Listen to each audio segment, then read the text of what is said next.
Alright guys, TacticalRab back again today. Hope you're all doing well and enjoying your day so far, and there is so much going on right now here in the competitive Call of Duty community. Two very interesting topics to dive into today. The first one being that of LAN, the second one being more broken spots on maps that the pros aren't necessarily too happy about. Later today, certainly also, we'll probably be talking about some rostermania stuff. Enjoy take your thoughts in the comment section below. Like if you guys enjoyed the video, subscribe if you are new as always, I'd greatly appreciate it. It really helps out the channel. Thank you very much indeed for doing that. Let's dive into things then. So first of all, I wanted to look at the point standings as they sit right now after this last weekend, the Paris home series as it technically was. As you can see on screen, FaZe still leading up the pack, Dallas here in second, but Toronto Ultra all the way up into third now after what a couple of weeks that they have had, and it's actually OpTic and Subliners tied for fourth place. Now, this is very important when we go down to the line, because as you can see right here, it looks like, well, it's going to be a battle for 8th, certainly, because only 8 teams make it to the World Championship, you guys might remember, and well, Ravens, Paris looking a bit questionable, but Paris won a big series yesterday. Actually, Paris have a great chance of making out. To be honest, all these teams down the bottom, if they do have a great run,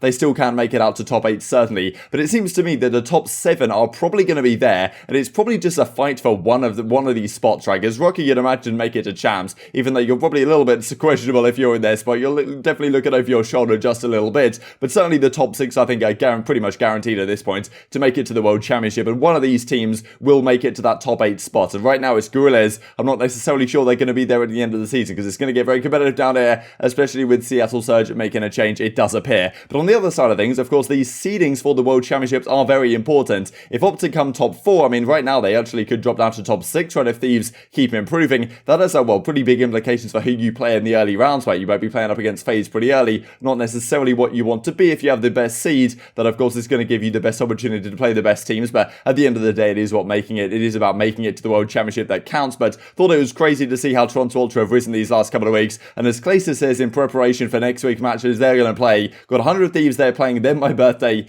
then OpTic. We'll look at exactly what the matches are for next week in just a few minutes time here. Thought this was crazy as well. Overall KD for, well, I believe this is the final day of matches, but yeah, Cammy with a 1.34, Kenny with a 1.30. He has been absolutely going off as of late, and as Nameless says right here, top 2 AR in the game right now. I think a lot of people otherwise have an inside right up there, but as well, since Major 2, he has the second highest control damage per 10 minutes, fourth highest hard point damage per 10 minutes, 1.13 in set S&D, 1.15 overall, and they've been winning games on top of his game with the Krieg. Thought this was also awesome for the Los Angeles Thieves guys, as Venom says, life is pretty crazy sometimes. Got my hand and controller signed. This is way back in 2015 by Nadeshot and Hecz, and then of course yesterday playing under Nadeshot, winning a series, of course, up against Hecz and the OpTic guys. It was pretty remarkable to see how Venom's career path has gone, and also this was great from Los Angeles Thieves, because you guys might know that he's been wearing a hoodie, right, with this tape over the name, because I imagined, or at least we thought, watching it from home, that the tape was over the name of Temp or Slash or one of the guys who was probably on the team,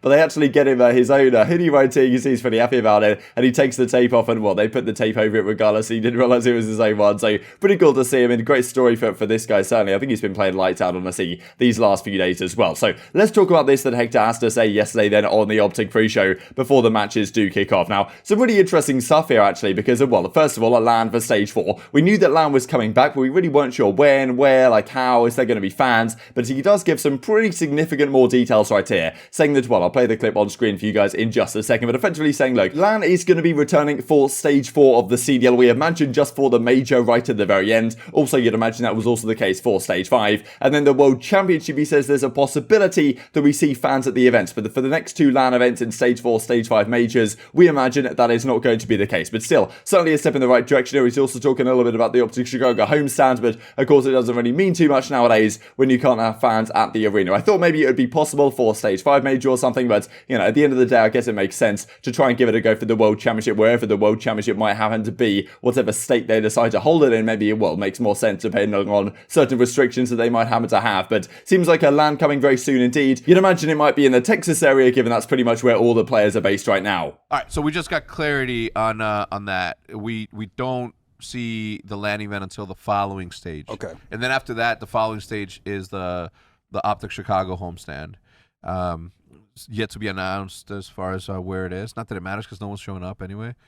unfortunately. No fans for that one. No either. fans. No, I don't think that we'll see fans until next year. Maybe champs. Maybe champs. Oh. And I thought what was kind of interesting from some of the social guys as a result of this, as obviously work for other teams, was like, I mean, how come this guy just comes out and leaks all this stuff and we have to kind of dissemble the information? Because as Padawan says, social media manager over at the Royal Ravens, pretty huge leak from an owner of a team just a bit out there, also nicely confirming for us that this is indeed correct. And well, as Hunter Brain says over at the FaZe guys as well, I was talking about this today as well, in saying that confidentiality means nothing if your brand is big enough. And as well, Crone says as a reply, Hector is for the boys. Definitely one way of putting it. Honestly though, he leaks stuff all the time and doesn't care. Man, it must be straight up invisible to the CDL or Activision. But yeah, another leak coming out from Hector Rodriguez. It is what it is. We get to talk about something pretty spicy on the channel as well. And for the second topic of today's video, I wanted to talk about this. This came to my attention a few days ago regarding the Bruiser grip. And well, Asim is using it to great effect here in Nuketown. I'll probably share a couple of clips for you guys in just a second on exactly how this works. But a lot of the pros have been trying out different attachments on their 74U, given the nerf that the speed grip just got, where it doesn't no longer gives you the 10% movement speed increase when you're sprinting, now only a 3% increase, and pretty much everyone, I'm pretty sure, has been switching up their attachment that they're using in terms of their foregrip. I was trying out last night just the normal foregrip that some of the pros have been using. Certainly the Spetsnaz grip is also reasonable, and the other foregrips have been, well, being tried as well. And the Bruiser grip has this kind of glitch going on right now, where if you get someone weak and then you jump and then you punch them in midair, then, well, you will just go flying. If you kill them, I'm pretty sure you have to kill them as you punch, and then you will just go flying all the way across the map. So a couple of really interesting things that these pros have kind of been discovering as of late. I'm pretty sure a pro didn't discover this, and it was, well, talked about on Reddit a few days ago, but pretty remarkable, as the team says. AW Dash in Cold War. If you get someone a little bit weak, or they are already weak, and then you, well, effectively shot punch them while you're jumping in midair, you will fly all the way across the map. Not sure how practical this could possibly be in professional play, but who knows, if someone start pulling out the Bruiser grip, and maybe they can make some sort of crazy plays like this on the map.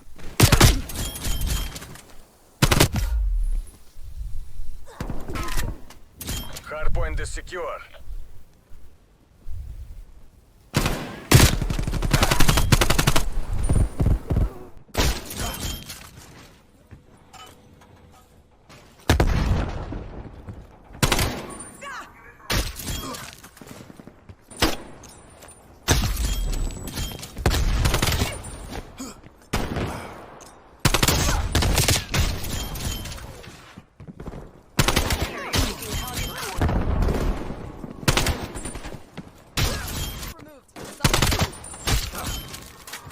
And apparently this type of stuff can happen even without the Bruiser grip, as Fastballer does right here. I'm pretty sure he doesn't have the Bruiser grip on, he says in the replies, but he's up over at top laundry here on Raid, goes for the shot punch on some guy over towards this P1, and absolutely gets Superman, well, Superman dives straight out the window and off the map over on Raid. Pretty hilarious how this works out. He shot punches this guy just straight up, flies off the map. I'm pretty sure no Bruiser grip intact this time, so maybe, well, regardless of the situation, these types of things can obviously work to your benefit or to your detriment, certainly. And I also wanted to talk about this, because this is what Arcitys has to say in reply, which I thought was kind of interesting, especially given that FaZe, well, they're certainly a team that kind of likes, well, these cruddy and interesting spots, let's just say. So this one was a few days ago that we talked about on Raid here, wall banging all the way through, well, underneath Red to stop this guy defusing over towards the B-bomb. This was a pretty remarkable one. I haven't got killed by this in League play as of yet, but maybe it is only just a matter of time. And yesterday, Crone tweets this out as well on Express. Walls are paper thin in this game. It's pretty crazy to me, because this type of stuff I'm pretty sure that it wasn't possible back in Black Ops 2, and therefore I kind of always think about the game in terms of the Black Ops 2 sense, especially these old maps, and thinking, okay, this type of stuff shouldn't be possible. However, it is seemingly possible on this map over here on Express. If you get the bomb down here at the B-bomb site once again, and well, if you can see this guy is trying to defuse the bomb right here, he's trying to get it down. If you can either mark it or whatever, but you can go behind this wall. I'm sure there'd be a proper lineup you can find, and you can just wallbang straight through it and get barely any bullet drop off with your Krig. I'm not really sure how they managed to code it so this is the case, but yeah, the wall's clearly paper thin in this game, and there's so much stuff like this that you could see some pros pull out right. I wouldn't be surprised if teams are, well, getting these lineups ready for something like the World Championship. I mean, you guys might remember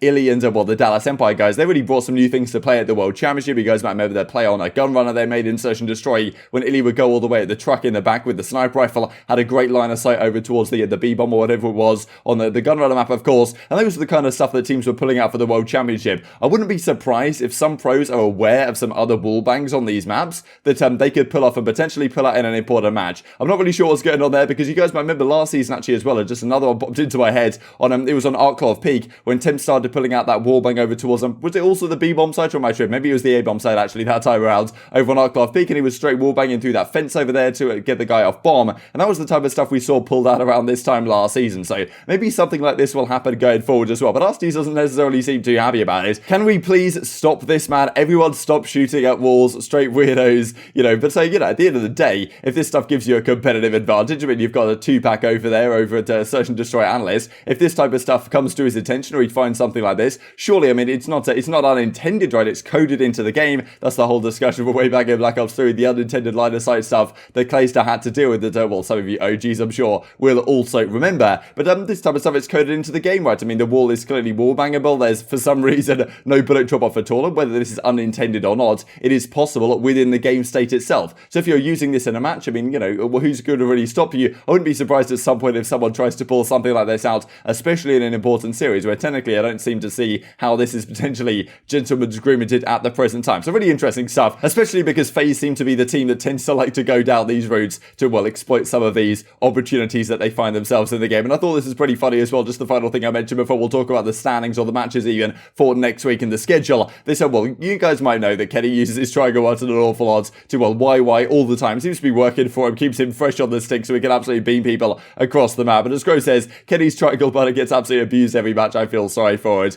I remember, you know, Black Ops 4, Kenny switched his, well, weapon switch button to one of the D-pads and stopped doing it. Don't think it lasted too long. As Kenny says, I was still doing it. Can't even stop myself at this point, but clearly working out for him. One of the best main assault rifles in the game right now, which is incredible to see. One of the best SMG in the game in World War II. Then was a phenomenal flex player with the Manox ready in Black Ops 4, and now he's sitting here dominating with the main assault rifle. So very impressive talent, certainly. And these are the matches that are going to go on this coming week. So really big matches right here. Every series, honestly, is a banger. First day, OpTic play New York. That's going to be a phenomenal one. Super important matches, of course, for both of these teams, as we said yesterday. Only 3 of the 4 teams of Atlanta FaZe, Los Angeles Thieves, New York Subliners, and OpTic Chicago can make it here to the winners bracket. And well, then, of course, on the Sunday, we've got OpTic versus FaZe. We've got Dallas versus Minnesota Rokkr. We've got some absolutely banging series right here. So technically the Dallas home series, that's, I believe, why the Dallas match is going to be the final one of the day. But I'm sure most people are beginning to keeping their eyes on the OpTic versus FaZe match, certainly this coming week. But enjoy to hear your thoughts on all this stuff in the comment section below. Hope you guys enjoyed the video. If you did enjoy it, I'd greatly appreciate a like on the video. It really helps out the YouTube rockers to know you enjoyed this content. Other people like you may enjoy this content as well. And I've grown the competitive Call of Duty community. Thank you very much, as always. Take care.